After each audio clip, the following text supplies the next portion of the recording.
জল খেতে যাবো না। আবে দূরের ট্যাপ কলটা না বে, কাছের ট্যাপ কলটা। ও চল তাহলে।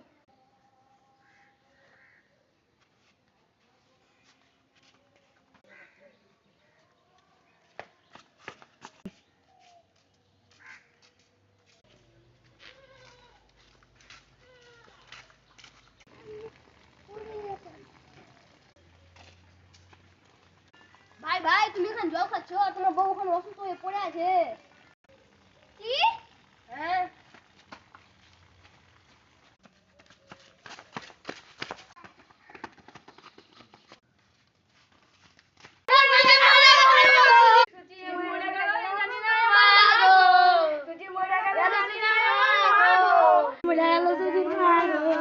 কেমন করে মরলো? ভাত খেতে গিয়ে মরে গেছে আমার মা গো। ভাত খেতে যেয়ে কেমন করে মরলো? এই ওকে ভালোবাসতো ওই জন্য খাবারে বিষ মিশিয়ে দিয়ে খাইয়ে দিয়েছে আমার মা